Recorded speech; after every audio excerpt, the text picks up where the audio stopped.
Golden Knights having great success so far this year. Does that put any pressure on you guys to succeed in this Who are the year? Golden Knights? No, only pressure is that the sniping of people saying you got to do as good as them. It's just good. Vegas is treating us well, and I think the record doesn't show how hard that we work, and it's tough in that way, but it's good for us in the inner circle to understand what we have going on in Vegas, and if we just continue to trust and believe in each other, the sky's the limit for this team, and I'm blessed to be a part of it. Our expectations maybe at the start of the season were a little unrealistic. Man, we're not even worrying about the playoffs right now. What we do is we take it week by week. We gotta worry about next week. You start looking ahead and you start looking over people, you might not even make it. So. That being said, to me, Urban Meyer is one of the lowest pieces of garbage there is on this earth. You are tuned in to Straight Bet Sports, live on the Gorilla Cross Radio Network. That's right, baby. We are back. You already know what it is. I am your host, Jose V. We are coming to you live from downtown Las Vegas, Nevada, here in the one and only Gorilla Cross Radio Studios. We greatly appreciate you joining in and tapping in with us today. Brand new time, same show, same place, 4 p.m., just a little past 4 p.m. today. You guys are used to watching us at 9 p.m. here on the West Coast, midnight on the East Coast. So we said, you know what? We're going to pull it back just a bit. We have a lot of people on the East Coast that like to watch the show, that like to chime in, but they can't do it live because it's too late for them. So we said, let's pull it back a bit. Let's give us a little bit earlier time here on the West Coast, but also enough time for the people on the West Coast to chime in and jump in with us. Let me go ahead and introduce my co-host, as he is every single Wednesday night. My guy, Ian B. What's good, my man? How you doing today? I'm doing good, man. 4 p.m. feels nice. Right? Big difference from 9 p.m., right? Yeah, I mean, still light outside. I'm still on graveyard, so the nighttime fatigue still sets in a little bit, but it's nice being up and around during the day, man. So I'm feeling good. Now, you don't see any sponsors. You don't see any things like that, but obviously we do have sponsors, and we have quiet ones this time. We have people that decided to fund the show behind the scenes and said, Jose, we love what you and Ian are doing. We want you back at Gorilla Cross in the studio. Here it is. Let's make it happen. So we decided to come back and sign. Thank you for Quan59 for allowing us to come back into the studio and sign in once again. Somebody took our time slot, but I'm grateful for that. I'm very grateful for that. I'm not upset whatsoever because a new time slot is good for us. A little bit of refreshment, start over again, but continue what we were doing, but change it up a bit. We got a guest today, which you got, Ian. Thank you so much for doing that and going out of your way, man. You said you wanted to do a little more. You did it, so I appreciate you. We got another one locked in for next week. I'm not going to say it just yet. We're going to talk about it later on the show. But without further ado, let's just jump right into it real quick, my guy. Absolutely. We have someone in the studio. We wanted to bring in someone that is kind of tailored to the show that we already do. We have a lot of MMA fighters. We've had a lot of boxers in the show. So why not bring another action fighter in the studio, right? So Ian, since you decided to get this gentleman, since you made it happen, I'm going to let you introduce our guest for the show here this evening. But before we do so, I got to do what I do every single week, right? We're back now on Gorilla Cross Radio. Press that like, drop that comment, press that share button, and we'll go from there. Let everyone know what it is you are tuned into today. Remember, we are live on all Gorilla Cross Radio platforms, on the YouTube, the Twitter, the Facebook, and if not, go on the website, gorillacross.com, and also download the app today on all app stores. 702-608-3259. You want to give us a call throughout the show. Maybe you got a question for our guest today. go ahead and give us a call. And if not, maybe it's about the sports topics we're going to talk about later or something you want to talk about. Please hit us up and follow us and follow the station and the show on all Gorilla Cross radio platforms. But Ian, go ahead, take it off, my man. All right, so we have pro MMA fighter Ernesto Rodriguez, Starboy, right? That's your nickname? Yes, Starboy. So You got to say it right. How'd that come in, man? How you doing? You good? I'm doing great, man. It's my pleasure, guys. Invite me to the show. I feel great. Starboy came out because the weekend song Starboy. Okay, that's what I was going to ask you too. Is it because of that? Yeah. Definitely. Yeah, because of that, I feel like I was living at that time the same lifestyle as that guy. Like many girls around, you know, like very good looking guys. So Definitely. And at the same time Humble. fighting, you know. So and humble, yeah, and humble. So, and that's how it came out, man. And I feel like it really matched with the audience. Like every time I go out of the fight, like people say, "Oh, who's the Starboy?" Definitely. And when I put that song on, so everybody just stand up. And You got to create that persona, right? Exactly. You got to let people know who you are, and you got to create a stamp early, especially right now in the beginning part of your career. Yeah. So I saw some of your MMA fights previous to you becoming pro. We're going to talk about all your fights and all that, but I want to talk about a little bit more about you, about how it became to you being where you're at right now. I mean, we were talking about it previous. You've been in the States about 6 years, you 6 said, years, give or yeah. take.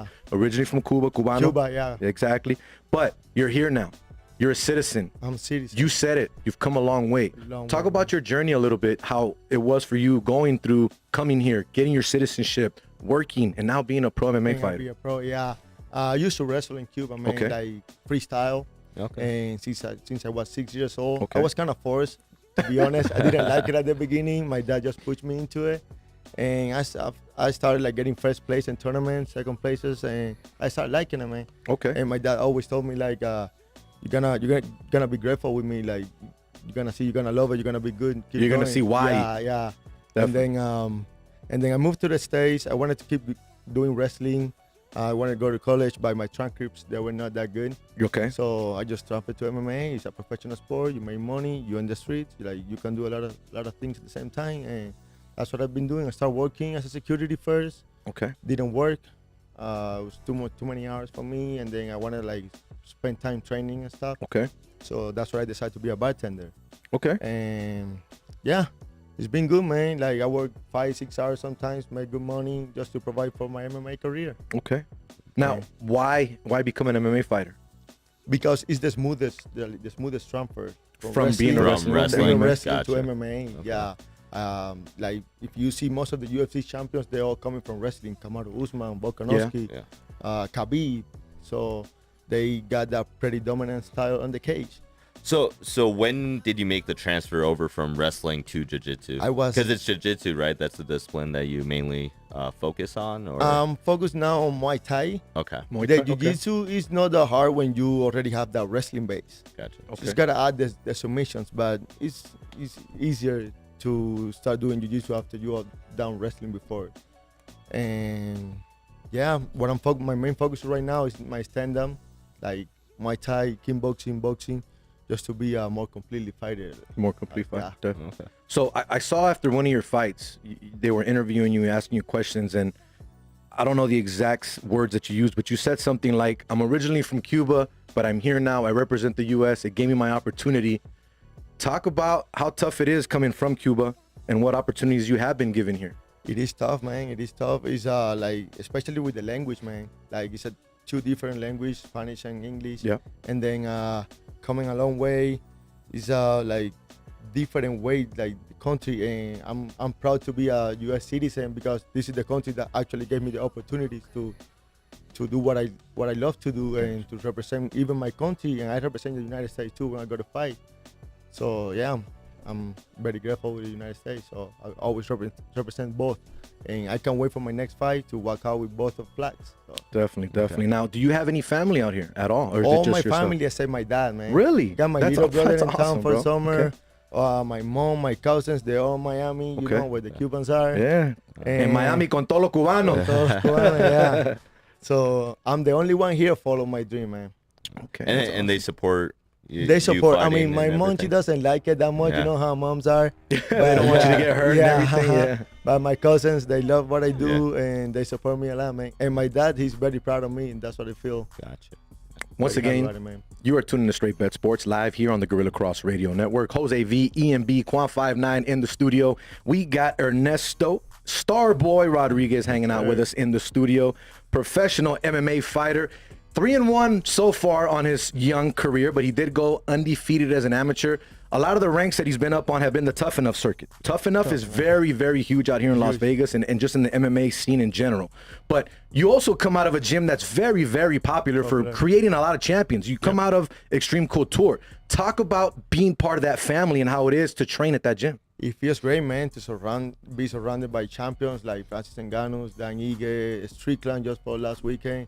It feels great, like it gives you that extra push, like, hey, man, you're in the right place, just keep going non-stop, you're gonna be there. And it feels great. I started, since day one, I started Extreme Couture. I feel like it's a gym that really matched with my style because Randy Couture used to be a wrestler. Yeah. And I'm a wrestler too, so it really matched with my fighting style. So another thing that I saw about your fights, I told you I was up late last night. I was like, you know what, I'm gonna do some research. I gotta make sure I'm sharp for what's going on here. But people don't compare you to this individual; they compare you to his style. Every fight that I've watched, every announcer is saying the Khabib style, the Khabib style, the Khabib. He's that style that he has. It's like Khabib. But no one, which I respect, no one is comparing you to that individual. Yeah. You have to get there. No disrespect, but you will eventually. I know you will get there. But after watching every single fight that I saw from your amateur days to now your pro days, you have that style. That bell rings and you're on top of your opponent, already bringing them to the ground. You're already on the ground doing what you got to do, grappling, holding them down. And your ground game is impeccable. It's awesome, bro. If I'm being honest with you, it is great. And when you bring guys up, the power that you have, and not only your upper body, but your legs to be able to slam these guys, bro. You were slamming some pretty big guys. That's where your wrestling background comes in, right? That's the wrestling background, man. That's the freestyle background there. I feel like it's inside of me. Like it just come out natural, man. I've been doing it for my whole life. And if you see like Russians and Cubans, they got the same styles wrestling. So. And that's man. I don't like to be compared with anybody, but I'm myself. But I feel proud when they compare my style with Khabib's style because he's been so dominant in the sport, man. Absolutely, great fighter. It made me feel great. So let's talk about the one defeat that you did have, Richie Lewis, right? Yeah. So what did you take from that fight? How was your mindset going into that fight? And what are you doing to like get better to make sure that doesn't happen again? And there was a lot of trash talking leading up to that fight, so I want to know what you have to say about that. I learned a lot from that loss, man. I actually got my whole arm tattooed because that loss. So I was wondering where the tattoo came from because some of the fights you had no tattoo. Yeah, I didn't have any tattoo before that fight, man. I just made my whole arm because that loss. Mindset, but I wasn't there, man. Like my body was there, but my mind wasn't there. Especially because the old trash talking, like I wasn't used to it, you know what I'm saying? And then I was still young, and then his coaches were all behind all that trash talk. They knew me before because I went there, I trained one day. Okay. And they knew me, and so they set up all that fight because they knew I was that good. So you said that you trained one day. Now, yeah, I saw an interview that he did. Yeah. He said that you were part of his gym, and then that you started woofing and talking back. So you were only there one time? One time. I just went there to check it out because like a few of my buddies from Cuba. And this was in Miami, right? I was in Miami, exactly. How I'm part of the gym if I don't even live there, you know what I'm saying? I live here. Because he said that you were snaking in grass, and like if you just read the interview, it really sounded like you said it was like you were part of his family. No, not at all, man. He grew up with you. Hell no. Okay, I was actually visiting Miami, and two of my buddies they trained there with them, and they said, hey, come over, just train one day. Okay. I went there, I trained, and his coach, he saw me I was that good. Okay. He wanted me to be part of that gym. Okay. But I'm saying, man, I have my gym in Vegas. I live in Vegas. I have my whole life in Vegas. Why would I move? They wanted to recruit you. Exactly. And I say no. And then when I came back to Vegas, like my management, first round management, it's a George Masvidal management, like Tyron Woodley. They sent me that fight, and I was like, man, I just saw this guy in the gym. Why are we fighting him? No, they talking shit about you. and they did a whole video like about So you. they really want to They like really prop it up and pop hype it up and hype it up. Gotcha. Okay. And I was like, man, it doesn't make sense to me. And said, yeah, they wanted to fight you. You want to take the fight or no? I'm like, yeah, I'll fight anybody. I mean, I don't really care. Now So you think you're not with that management team now. I'm not right? with that management team anymore. Yeah. So let me ask you a question, because we were talking about it before the show, and you said you kind of felt like it was a setup in a way. The way that everything was set up with the crowd, the VIP section was right by the cage, so you couldn't even hear your family, or your coaches telling you what they were telling you. Do you think it was a setup? Not trying to make excuses, but do you think that it was something that they possibly saw you and they're like, okay, we can probably get him, we can probably get into his head, let's book this fight and let's create it? That's what we're trying to do since the beginning. Yeah, no excuses. I lost that fight. That was all my fault. Okay. But yeah, they set it up since the beginning. They knew they can get into my head, and they did. They actually did. Like, no, don't get me wrong. They did it. They did it right. While I was walking to the fight, I have a lot of the guy of his team like walking around. You're gonna lose and screaming on me. So they were actually getting into my head. So and yeah, man. But I learned a lot from that. What is the biggest thing you learned from that fight? Just to keep focused. No, doesn't matter what's around you. You gotta keep your line, keep going straight. No outside noise. No outside noise. Yeah. So question nobody for can you. get into your head. That's hard in life in general. That's not just as and being an athlete, but sometimes trying to focus on what you have to accomplish in life, whether it's a job, whether it's taking care of your family, whether it's waking up and taking out the trash. You got to make sure that you're blocking out all the white noise, all of it. So how do you do that though? How do you make sure now moving forward, because you fought since then, and you won your fight since then. Fight, and that's one of my biggest accomplishments. Like get a win after that loss that hurt so much. I took like 6 months off. Okay. I never took that long off the fight. So I recover, I heal up, and I say, okay, let's take another fight and let's see how it's going. I put in that work, like all the 6 months was a hard camp, and I got the win. I also learned that I cannot win all my fights with the ground game. I gotta win my fights understanding too. Definitely. And that's how I did on my last fight. The guy was a jiu-jitsu guy. He was trying to get into my ankles and stuff and grappling. I'm like, no, let's stand up, let's fight standing. Okay. So how hard is that though? Because watching MMA, I've been getting into MMA a lot more, and I try to watch a lot more of the up and coming guys, not necessarily just the big name guys, the champs, but guys have to adapt to styles all the time. All the time. You are a great ground guy. Not saying you're not great on top, but what do you do to adjust to that, but also not lose focus of your ground game when you have to get back down there? I started in this new gym, One Kicks Nick. Okay. It's an old school Muay Thai guy, kickboxing. He have coach Chuck Liddell and old school guys. So I started training there, and I can use my ground game there. They're all Muay Thai fighters. They're all standing.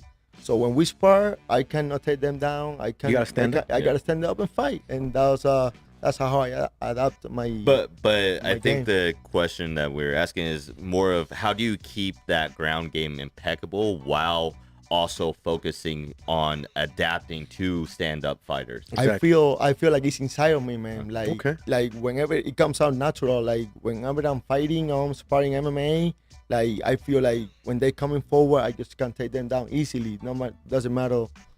So you're still like actively I'm still active training my okay. wrestling. So no matter what, at the end of the day, you know you're a wrestler. I know. I I'm mean, a you wrestler. don't lose focus on that. I don't lose focus on that. I'm keep wrestling with them all day long. Yeah. So what happens when you get into a fight where you have a guy that his ground game is better than yours, and you feel it maybe after the first round, but he doesn't have a stand-up game like yours? How do you adjust at that point? I only felt that with Richie Lewis. He actually had a good like ground game. Okay.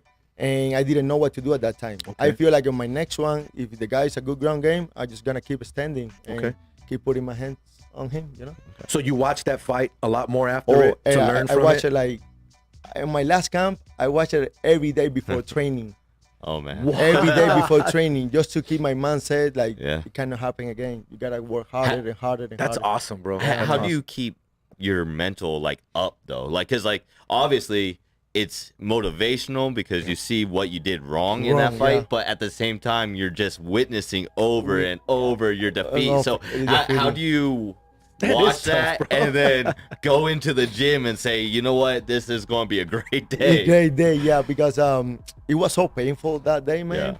So I'm like, on my mind, I'm like, I don't want to feel that again. So you gotta train harder and harder, and you gotta put in that work in the gym and do the best you can. And because I don't want to feel that feeling again, I just get back to the gym and put it in our work. And keep doing what you got to do, Keep man. doing, yeah. Once again, Jose V, EMB, you are tuning to Straight Bet Sports live here on the Gorilla Cross Radio Network. Yes, we are back. I'm sorry, it feels good to say that. I know I sound like a broken record, and I sound like a little kid in a candy store. Call it what it is. Call it what you want. Make fun of me. I don't care, man. But we are happy to be back. This is our home. This is where we belong. But I just had a comment. go for so, it. Say the comment. My friend Dale Francis, he says he actually trains with you. Who? Oh, really? yeah. He says that he trains with you. We train together. At Wait, we got another beef shout out to going on him, right here? yeah. No, There's no beef. There's no beef, bro. No. So cool. he doesn't do, like, he's not professional or anything got like you. that, We but train he says he together, yeah. trains at the okay. gym that you Yeah. train at. So Nice. I do Shout want out to give him, man. I do want to give a shout out to a few people that are chiming in. Same people that follow us and watch us every single week, man. Goose Thomas chimes in and says, "New time. I see you, Jose V. Straight Bet Sports. Talk to me nice." Eddie Martinez, our primo Eddie from Cali, chiming in. He does every week. Back at the studio. Let's go. Appreciate you guys and your support. Everybody on Twitter too, man. There's a lot of people chiming in, liking the stuff on Twitter. We greatly appreciate you. Jay Madrazo should be here pretty soon. He's gonna come in here and take some pictures and hang out with us. Perfect. I'm gonna be at the Aces game afterwards today. That's another good thing about this 4 o'clock time slot, that I can make some of these games now after the show is over and not have to worry about that. So it's pretty cool, man. But once again, we have Ernesto Starboy Rodriguez in the building, hanging out with us today, talking some MMA. Now, Ernesto, I mean, a little birdie was talking to us earlier. You know what I mean? We got a little note there. Someone came over and was telling us some things. And someone said that you have an announcement that you wanted to make on our show today. Oh, yeah, man. This is a big announcement. I have a fight coming up, August 12th. Okay. Tough enough on the Thomas Mackin Let's Center. go. Yeah. let's go. It's a big announcement. Book it. Make sure you go get tickets. Get UNLVtickets.com. Tickets are about to go, like, maybe a couple more days. Okay. But they'll be there. Go there, support me. Gonna get this W, man. Do we have an opponent? Not yet. Okay. They actually sent me one, Okay. and they were going to ask them if they want to accept it. Okay. I'm not sure if they accept it or not. Okay. Like, but hopefully, let's cross our fingers and make it happen, man. So are you in the welterweight or in the lightweight division now? I'm in the welterweight now. I'm in the welterweight. What It's a weight 170 pounds. 170. Okay. Yeah, I used to gotcha. fight. I started my amateur career at 170. Okay. When I moved to pro, I went down to 155 because my okay. coach wanted me to drop me down 155. But after that Richie Louis loss, I feel like I need to go up. I cut like 30 pounds in 1 month. Okay. That actually drained me out. Okay. So I said, let's go up 170. I feel strong. So that's Feel your great. comfort weight. That's my that's Okay. yeah. That's Is that's that the your best way. walking around weight? No. What's my your walking walking around around is weight? 184. Okay, that's still not bad. So that's 14 not bad. pounds. 14 pounds, that's good enough, Okay. but not 30. No. You know He's what I'm like, saying? I'm not trying to drop I'm not 30, dropping 25 Yeah, pounds. That's more, that's yeah. rough. That's And gotta I've be been rough. cutting my whole life, man, since I Okay. wrestle. Like, I'm tired of that, you know what I'm saying? Definitely. And I feel strong at 170, man. I feel like I can. Do you pick still people feel up. like you move as quickly? It's quickly, yeah, definitely, because I'm still cutting 15 pounds, so my body gets lighter. You know? You're still picking up Yeah. these guys and And throwing them yeah, like ragdolls. exactly. So I don't think it's that's been what I want to bothering keep you. doing. So Yeah, definitely. and when So- I was going to down 155, I wasn't like literally be able to beat them up because I was losing my strength. I gotcha. So Definitely. Now, have you talked to any current UFC fighters, or have any UFC fighters that you ran into cross your path and giving you some advice?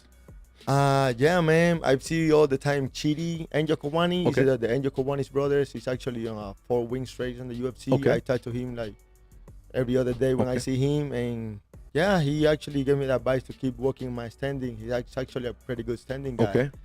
And yeah, he gave me that advice. I see UFC fighters all the time, man. We tag each other, they support me, and I support them as well. Now, I want to talk a little more personal. It's like us. We do media, we have a show, but we also have a regular life. We have a regular day job when it comes to it at the end of the day. Not all pro fighters are at that level yet, right? Where all you can Yeah. do is train and fight. Train. You live a regular life. You have a 9 to 5. Yeah, just like any Talk other about that. worker, man. We've had boxers in here that live that 9 to 5, that are also pro, that are trying to juggle family, life, work, training, all that. Talk about your experience, and has it been hard? Have you been able to figure it out and balance it? How is it for you? It is really hard, man. It's not a secret that MMA they don't get paid pretty well at the beginning. And sometimes not even on top, you know. Gotcha. So you gotta find something else to provide for your career, to provide for your family, and I do bartending, man. And yeah, it's hard. It's hard to balance that 9 to 5 and then go to training, or go to training and then go to work and then go back to training again. You know, I train 3 times a day, man. Three times a day, man. Jesus. Like I wake up 6 a.m. I do some wrestling. Committed. Yeah. Do some wrestling with high school kids. I teach them, and at the same time I'm learning. When you're teaching, you're learning. Really? And then go straight to Muay Thai, do some standing, and then Jiu-Jitsu, go back, take a nap, and then go to work. Really? All night long. Wow. Yeah. So you work graveyard? I work, it's kind of swing Kinda like this graveyard, guy over Yeah. 7 I to mean, 3. he gets off at 2 a.m., At so 2, it's yeah, not so really graveyard, but- yeah. It's like swing, Swing. swing. But I'm not going to pretend that I train 3 times a day. I can't even train getting up 3 times a day. exactly. Yeah, man, it's hard. Sometimes you sleep like 5-6 hours a day, but Definitely. I guess it will pay off. Now you said that you train kids. Are you like at a school? Yeah, Or Durango High School. Really? Okay. So I teach them how to wrestle, how to do some And this is techniques. just volunteer work? Like you're just- Volunteer, Really? Okay. volunteer with my wrestling coach. He actually asked me if I can help them with some techniques. That's and awesome. I like it, man. I enjoy it. I like to get involved with that young With the young with people the young coming people up that want to coming be up. involved They in got it. that they got that extra push, and actually push me too. Definitely. So I feel like I'm the grown and The grown up and everything. Yeah, in Yeah. the room. So I gotta push them. Definitely. And So- helps me a lot. What's your long-term goal? I mean, obviously, it makes sense that it's the UFC, but what steps, I would say, are you trying to do to get there? And have you talked to anyone about what the process of going from like Tough Enough circuit to like a UFC? Yeah, I'm 3-1 as a pro, about to be 4-1 if he Okay. gets one. So I feel like About to be Good, 4-1. good. I love confidence. I like it, man. yeah. So I feel like maybe 1 or 2 more wins would get me in a bigger league, Okay. like Bellator, UFC, Okay. PFL. That's the first step to get into the UFC. Once you got those eyes from a bigger league, like you're gonna attract the UFC eyes too. You know what I'm saying? So you're not in a rush. You know how to get there. I'm And not in a you're rush, making man. it happen I'm the way you 24 want to. years old. I'm not in a rush at all. I'm just step by step. I know I will get there. And So not for you to sound cocky or confident. Do you honestly believe that one day you're gonna be in the UFC and be a champ? yes, definitely. Definitely. I feel like I have the tools to be there. When I see some fights, I feel like I can dominate them. Maybe like knock them out or something, but I feel like I can dominate them. I can out wrestle them. Yeah.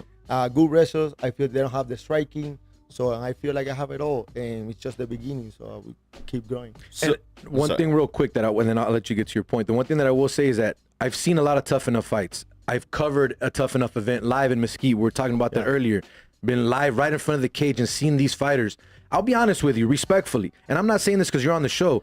You're one of the best fighters I've seen in Tough Enough in a while. And what I mean by that, your style doesn't look like an amateur. Yeah. You look like someone that's been doing this for a very long time. I'm telling you, the way you bring people to the ground, if no one has seen, please look it up on YouTube. It's very easy to find his videos. The way you bring people down, it's crazy. Once you bring someone down, it's like the fight's over. In my opinion, they don't get up, and they can't. You just pin them, and your wrestling is great. Not saying your stand-up game is not, but Tough Enough has to get a lot more credit because of what you're doing, and that's going to get you and catapult you where you want to go eventually. Exactly. But the big thing with that, and you mentioned it earlier, working a 9 to 5, making your money, getting paid, not getting paid that much in MMA, moving up. You talk about sponsors. How important is it for you to get sponsors? We need sponsors to be on the radio. We do that. You're a fighter. It's more important for you to get sponsors.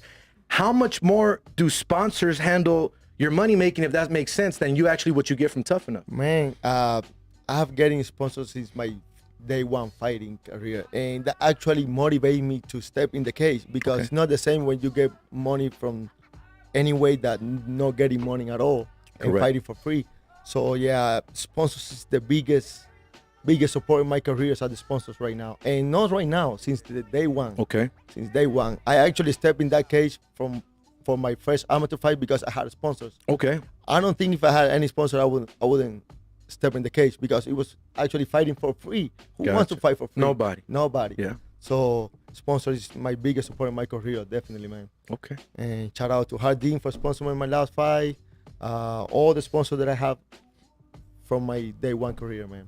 And then last question, I know you got one. I want to add to this one. How did you create what you did to get these sponsors? Is it you, or do you have someone marketing behind you? It's me, man. It's Okay. all about me. Yeah, I saw myself. I saw my picture, my image. Okay. So I just present them the plan. Like I'm gonna put them on my shirts, on my t-shirts, on my social media, and they like the idea. Yeah.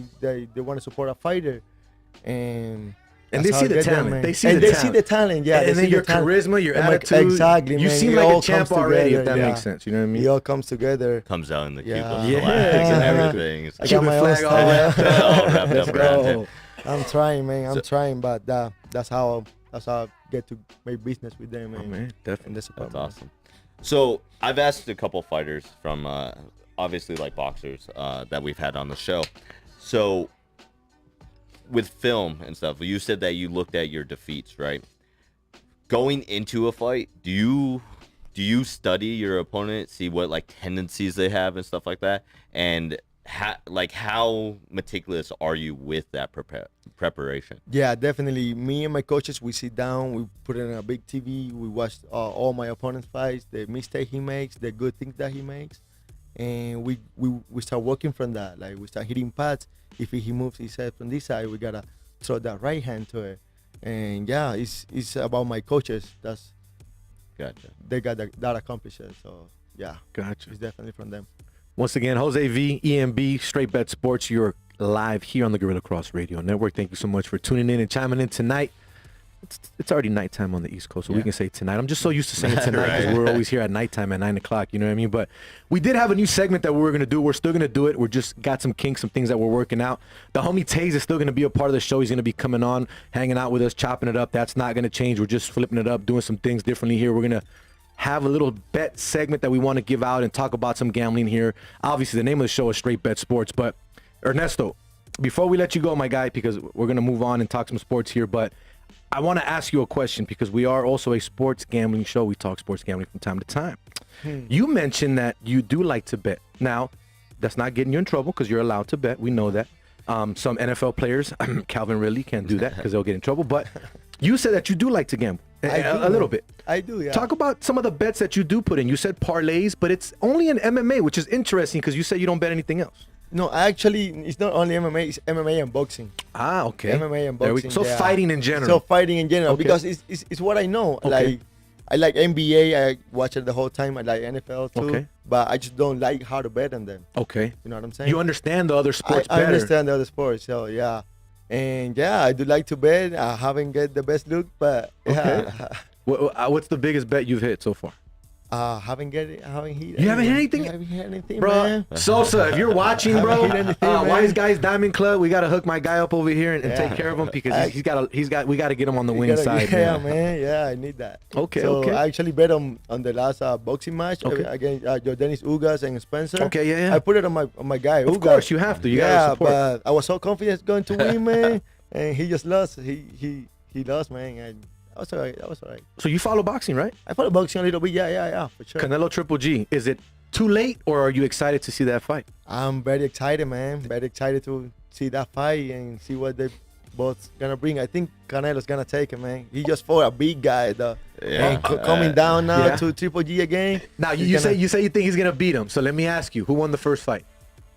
Who do you think won the first fight? That was close. That was really close. That was close. So yeah. If it- you I had don't know, to man. If score you it had to out, score, who If won I had the to first score, fight? I would say Triple G. Okay, see, I'll thank say you. Triple Finally, G, somebody yeah. jumps in. The second fight, I can Yeah. see it. Yeah, I'm okay Canelo, with yeah. that. But the first fight to me was either Triple G or a draw. I don't think No Canelo draw, won it. no, I'm no. okay with a Yeah. draw or Triple G, but I agree with that. I do think that this fight is a little bit late. But I think it's good for the sport of boxing good right now one. because it's Yeah. still two names that people still want to see fight. Yeah. Triple G has a huge Hispanic, not only Hispanic, but Mexican following. Yeah. A lot of people follow this guy and they love and respect him. And it's funny because there's a lot of Mexican fans that don't like Canelo that Yeah. love Triple G. Yeah. So it just it builds up more and it sells more tickets and all that. But Ernesto, before we let you go, my man, one more time, let everyone know where they can find you on all things social media and plug that fight one more time, my guy. Yeah, man, I gotta work on my Twitter. I don't have any followers on my Twitter. Let's work on this guy's Twitter account, man. Starboy Let's start MMA. retweeting. Go follow my Twitter right there, guys. And Starboy MMA on Instagram. Ernesto Starboy Rodriguez on Facebook. YouTube, Ernesto Starboy MMA. And yeah, got a fight coming up, August 12th, Thomas Market Center. Can't be more excited, man. There we go. Ready to put it in a show. Ernesto, we greatly appreciate you, my guy. You're more than welcome you to for hang coming. out in the studio. Me and Ian are going to finish up and do our thing here. FMA. This is not the last time we're going to have you in. No. We're going to have you back. I want to have you after. back either before your next fight. Actually, no, I'll be in Mexico in August, so I won't be able to do it, which we got to talk about that too, because you're going to be doing the show by yourself. But when I get back and your fight's over, we're going to have you back in here 4-1. Remember that. He'll be 4-1 when we get him back in here. 4-1, no doubt. My man, appreciate Thank you, brother. so Thank much. you. Okay. Thank Best you, of yeah, luck for to you. letting me have it. Continued luck, continued success to you. Best of luck and God bless, my man. Thank you, brother. Appreciate you. Same. Ernesto Starboy Rodriguez, man, joining us here on Straight Bet Sports on the Gorilla Cross Radio Network. Now, let's jump into some sports talks conversation because we got about 24 minutes here, but we got some things that we gotta throw out there. The one thing that I'm gonna unpack real quick because it was out there. Yeah. Baker Mayfield to the Carolina Panthers. We saw that. That was the big news today so far that happened on the way in. We saw the trade. Browns are still going to pay, I think, about $4.5 million somewhere around there of his salary. So that's interesting because they only gave a 5th conditional pick for it, so it can turn into a 4th round pick. But I was curious because when I first heard that, I was like, no, like the Browns have to be covering like the whole contract. But it does look like the Panthers and the Browns are going to be splitting it. So interesting. It's crazy though, low bro, risk, because high upside, but that quarterback room is weird, bro. And you check this out. You basically brought in a guy, Deshaun Watson, and paid him all that money. Yeah. Might not play this year. Now you got Jacoby Brissett, which you also paid him a bit to be there. Remember that. And he's still getting paid with that contract he had from the Colts. I think that I still believe there's still some money in there. Brissett's not that bad for himself, man. And then here's the other scenario when we're talking about contracts and quarterbacks. Carolina just paid Sam Darnold all that money to be their starter just a year ago.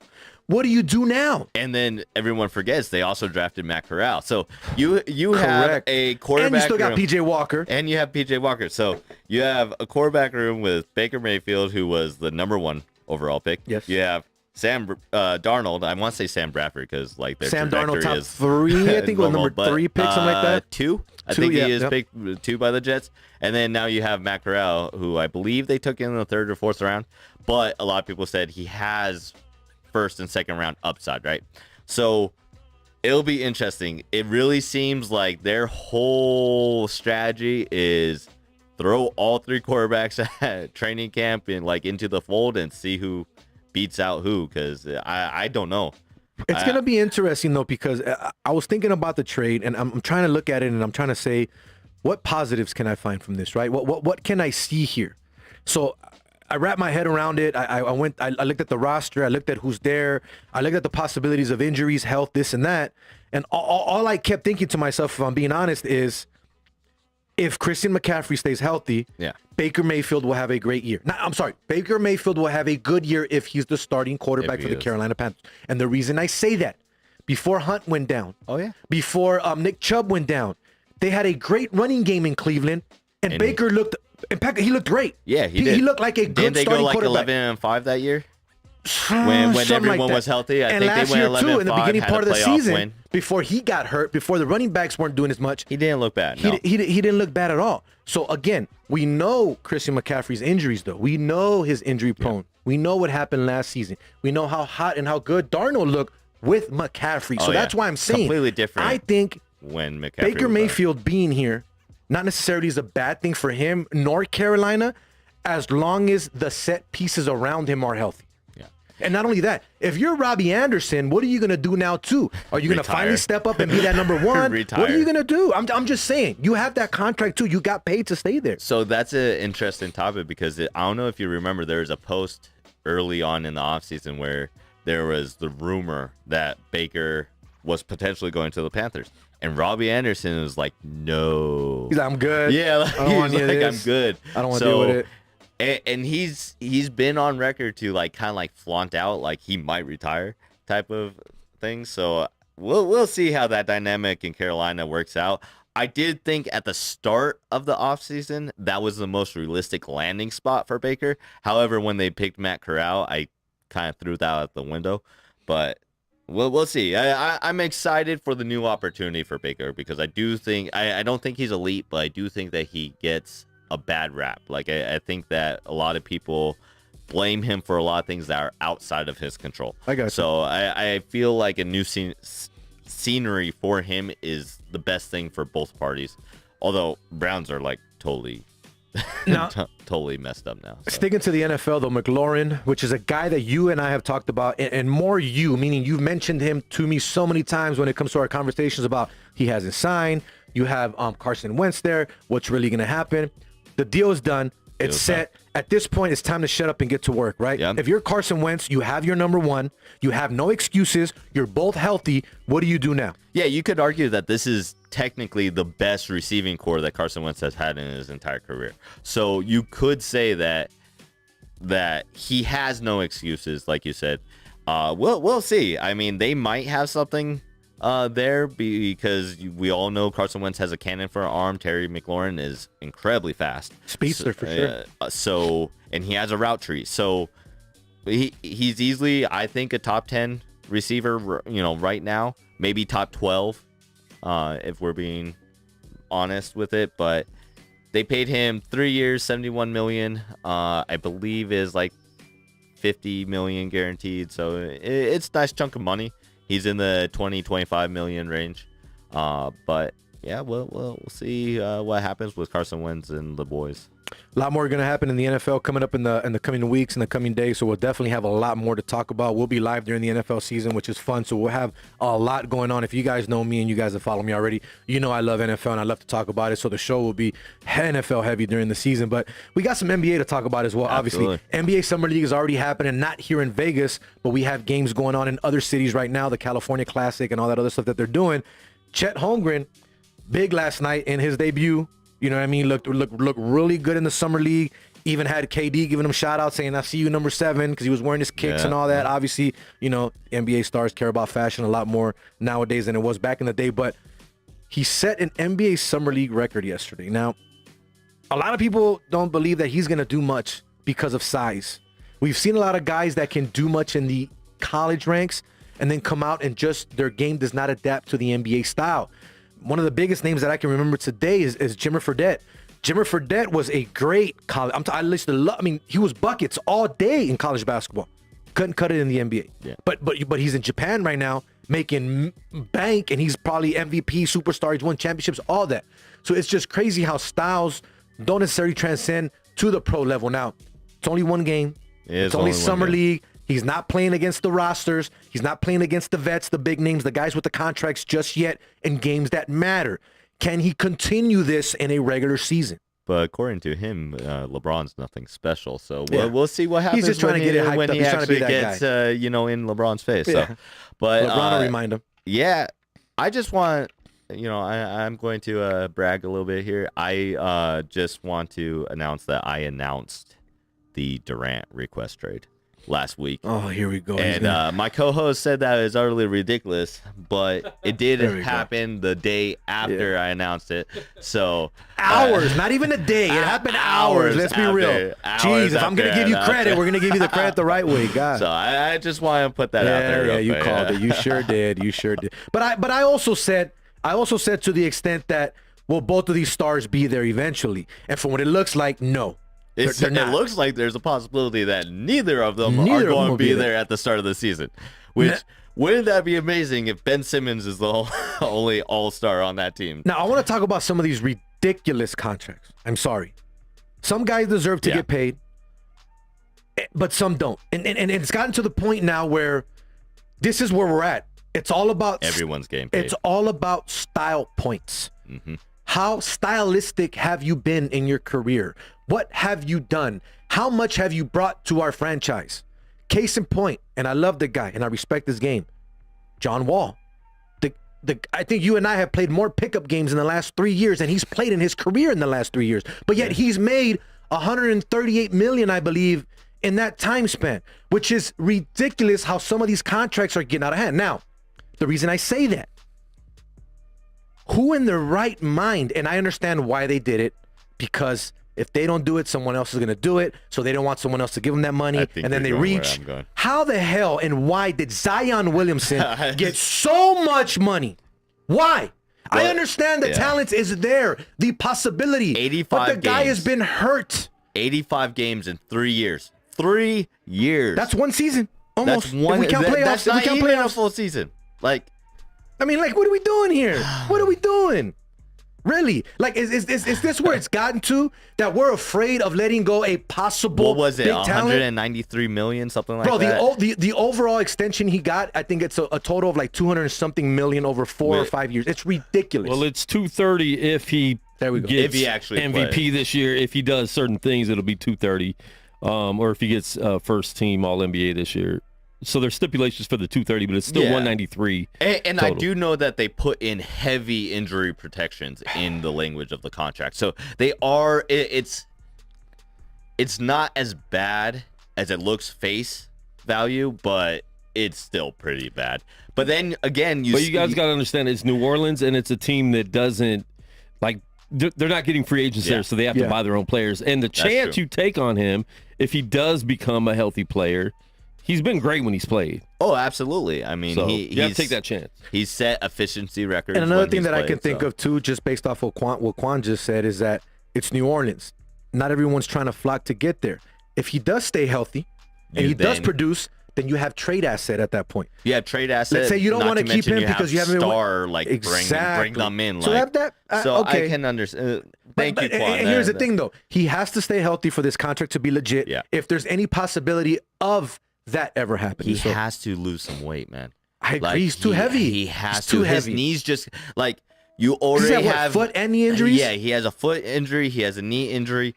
Like and even in, I think he has a meniscus tear as well. Like wow. He has quite a few. You think? Lower leg injuries already. Like, so he needs to lose. I say he has to get to around like 270. Right? But that's why they didn't rush him back last year, because he was ready to come back. He wanted to come back, but the team's like, chill. We're not going anywhere right now anyways. Chill out. You're an asset for the future. You're still young. And so he has to have a great year this year if he wants that extra $40 million on his contract. So I think we'll see him, do you think play well if he doesn't get hurt. But I mean, you're right. It's hard with that many injuries and you're a big dude.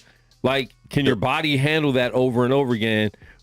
We have to see a full season of him to believe it, right? Definitely. We have to see at least a 70-game season. Because the way he plays, he's rim protector. He just throws it down. He has zero regard for how he lands. So he has to do some adjustments if he's going to survive in this league. And I said it when he got drafted. I really did believe that it was going to be a major issue, longevity, like in an injury. So we'll see. I wonder if they actually, when they shut him down, when you said that he is ready, I wonder if they like sat him down and said, hey, look, you don't have to rush back. We're going to like pay you. Like, we're going to figure out a contract. Because a lot of athletes, when they're, approaching that extension, they do rush themselves back because they're like, oh, I have to prove myself to my organization. So I wonder if they actually sat him down and. But if you love basketball, you just want to play. It's like, bro, I've seen all these tweets and everything online. Like, I want to show people, like, yo, I'm good. And then Kev Ray chimes in, and it's kind of to the point that I wanted to say, too, as well. He goes, New Orleans is a pretty good team. He could get them over the hump. I agree with that because I was just thinking about that when you both were talking. They have a good nucleus there. They have a good set team as long as Zion comes back and stays healthy. And even if he comes back, I honestly feel... You see what they did in the playoffs. They almost... beat who they played in the second round, Phoenix. Yeah. They almost beat them. Like they competed with them. And I think McCollum was a great, that's a great perfect fit. pickup. Like perfect player. Him, Brandon Ingram, come on. And I think that you're right. I think if he comes back, if he's healthy, if he can actually stay on the court, I mean, like, he has to actually stay on the court. Yep. Then they very well can make them contenders next year. So next question, KD, Primo Eddie chimes in, which is great because that's a big topic of conversation right now. Where does he play next season, right? Obviously, we see everything that's being talked about. We see everything that's being said. From what it sounds like and from everything that it looks like, the Nets aren't trying to cater. They're not trying to cater to what KD wants. They're trying to cater more to what Kyrie wants, which is crazy. Yeah. But here's the thing. and I'm not going to use this as my own quote because it's not, but I kind of agree with it. KD, I mean, he basically went to New Orleans, got paid, to the Nets, got paid $40 million. He still has... rehabbed on their dime and got better. Didn't win anything. But now you're asking for a trade to go somewhere else. Yeah. If you get traded and you win a chip with superstars somewhere else, I'm sorry, KD, you are not an all-time great because you left to create something in Brooklyn, to win without superstars. Yeah. Just one guy, which I'm okay with two guys being superstars together. But you went to create something and win, and it didn't work, and you're asking for out now. So what are we doing? It's Golden State all over again is basically what you're saying. I'm not saying he's going to go to Golden State. But that he's looking for number one seeds. Now, I think that he should go, not where I think he's going to land. I honestly believe, and I feel that the best possible scenario for him to win another championship is if he goes to Boston. Now, what does Boston have in trade assets to give up without giving up that much? I don't know. No. But in general, I feel that Boston can be a better fit for him to win a chip now if you're still getting and keeping Jaylen Brown, Jason Tatum, and Al Horford, obviously the vet. Maybe Marcus Smart, but he might be part of a trade bait there if we're talking about that when it comes to KD, right? Yeah.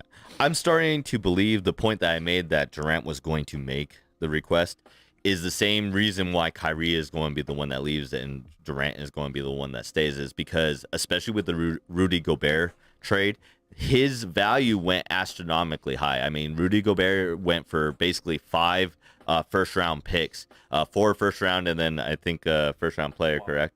Or was it a swap? So there's a swap in there, and then I think it was their first rounder of this year. Yeah, so and then 5 other players. Yeah, so that just a lot. That trade made the value just astronomical. Teams don't want. It reminds me of who's the receiver that got paid first this year? Devontae Adams. And then Tyreek Hill. Who? Tyreek No, Hill. Kristen Kirk. Yeah. And that just upped the value of everybody. I think everyone's value. This Rudy Gobert thing is going to make it ridiculous for KD, because if they got that for Gobert, yeah. Just imagine what KD would get. I think what they're asking is for an all-star player and like 5 picks, which... Speaking of which, real quick, Minnesota's going to be scary next year. I'm sorry. Yeah. Oh, yeah. I don't know. They got rid of some good players, They though. did. So but... the place that I would like to see KD, the place that I'd love to see KD, I don't think it's going to happen, but I'd love to see him in Dallas. I think him with Luka would be absolutely phenomenal. I think that would be scary for the bold over here. I think that would be scary. Tell me more. I want to hear this. In the entire league. Okay. They did just lose Brunson, but I think Luka, with just the way that he facilitates, which is another overreaction contract in my opinion. But anyways, keep going. But the way that he facilitates the ball, that I think that it would be a perfect fit. And this league has proven that while a big three does often work, a duo, like a strong duo, is almost just as efficient. So I think that's my number one destination that I would love to see. I don't know if they have the capital to make it happen, but if I was their organization, I would be looking into every opportunity to see if I can make KD and Luka a thing. So we got about 6 minutes to go, so we're going to finish up here real quick. I'm just going to give one thought on the Lakers real quick. I think they've had one of the worst off seasons of any team this year so far when it comes to their signings. All they have left are the league minimum, whatever the hell they're called, contracts to offer. They have nothing else to offer anyone. If I'm being honest, and people have called me crazy for the last couple of weeks since I've been saying this since Darvin Ham got hired, keep what you have. Yeah. I honestly think that you keep what you have, you play through this season, and then next season you get rid of all the trash. Think about it. Westbrook's contract is gone. LeBron can leave if he wants. The only thing you have left is AD at that point. Start anew. Exactly. There's nothing wrong with letting your rookie head coach go through some growing pains. Who knows? What if he does figure out Russell Westbrook? What if they do figure this out and get good? You never know. I say, instead of trying to get into the Kyrie Irving sweepstakes, instead of trying to bring in all these other big names and KD and all this, just play with what you have. So you wouldn't do a Kyrie for Westbrook swap right now? No. With absolutely like not. 1 or 2 picks? Absolutely not. I would do that in a heartbeat. Absolutely not. In a heartbeat. Absolutely not. You know why? It's already done. You know why? It's already done. You know why? Yeah. I honestly believe that Kyrie Irving does not care about playing basketball anymore. I do. He's on a contract year. I promise he'll play this year. After him losing so much money last year, and then all of a sudden couldn't get a sign and trade and decides to opt in to get paid, he's missing out on money. All he cares about is money. That's my opinion. I don't know anything. I'm not behind closed doors. I'm not his agent. I'm not the Brooklyn Nets. I don't know anything. I'm not Kyrie. I'm not in his head. I'm just going based off of last season, what happened, what's going on now. You said, I don't work for no one. I work for me. All of a sudden, you got to show up to work to get paid, and you opted into that contract. So therefore, I honestly believe Kyrie does not care about basketball anymore. You turned down $37 million? Of course not. But he lost $17 million last year. Okay, so of course he's not going to turn down $37 million. But why did he lose it? Because he did not want to play. So he wasn't the one that didn't want to play. LA, he tried to play. Is there a vaccination restriction with LA? No, they don't have that. COVID's over. There's no vaccination restriction anywhere. So. You do that trade in a second. It's already done. There's 0 chance Russell Westbrook is a Laker, and there's 100% chance Kyrie will be. If it's at the beginning of the season or at the trade deadline, it's already done. So you think it's going to happen? It's done. Okay. They're just trying to figure out if there's a third team involved or whatever else is going on. It's done. He's a free agent after next year, so he will play because he's playing for a new contract. So if we only get one good year of Kyrie, cool. If everyone's healthy, Kyrie and LeBron already know how to play together. You don't have to teach them how to play together. They played great together. And AD, on top of that, they can easily win a championship if everyone's healthy. Let me throw this final hypothetical. I know we got 5 minutes, so we're running out of time. Let's say, hypothetical, they have a great season, they win the chip. Does Kyrie and LeBron re-sign and stay with the Lakers at that point? Or do you say, I'm good, I can dip? Who knows? Who cares? We won another chip. I mean, Kwan's like, who knows? Who cares? We won another chip. That's Kyrie all that might, retire and go into genetics. Who knows? No, definitely. You're crazy. Final thoughts, my guy. We're about to get on out of here. What you got, Ian? Just make sure that you guys are following us. Sorry, I forgot my handle. At ENB_sports, Straight Bet Sports, Jose_Volante. Make sure that you go and follow Ernesto Rodriguez, and also just remember August 12th, his next fight, Thomas and Max there. You can look on, I believe it's UNLVtickets.com is where they usually sell those. So make sure that you're paying attention. We're going to have a lot coming in store in the next couple weeks, and Pack the Mac. That's it. Pack the Mac, as they like to call it. If you've been to a tough enough event, you know that's what it is. Pack the Mac. They do it a lot. It's a great stuff, man. Great organization. They got a lot of good fights and a lot of good fighters coming up in that circuit. So please check out our guy, Ernesto Starboy Rodriguez, and give him a follow, give him a chat, give him a support. The guy will hit you up. He will respond to you. He will like, and he will follow you. Trust me, he's that type of individual. He's not just on the rise and trying to push everybody aside. He's letting you go on the ride with him. But we appreciate him for being in the show tonight and in the studio with us. Goose Thomas, appreciate you, my guy. He says, dope show, fellas. Appreciate you as always. Make sure you check out their show, Let the Ball Bounce, here on Tuesdays and Saturdays on the same network, Gorilla Cross Radio. But before we go, man, my final thoughts. I got to give a big shout out to 2 people. One of them is Mike Jones, our guy on Twitter. He was one of the first persons to hook us up and jump in and try to sponsor and give us some support, so we appreciate it. My guy Plug, also on Twitter, Plug Sports. The guy does the spaces every single morning, breaking down the whole MLB card. If you guys want to make some free money, make sure you follow him and do that as well. My guy Sosa, the locksmith from Wise Guys Diamond Club, he's always sharing, retweeting, helping me push everything and letting people know what we got. So we appreciate him for his support because he's helping us grow on Twitter and helping the show grow as well. So we appreciate that.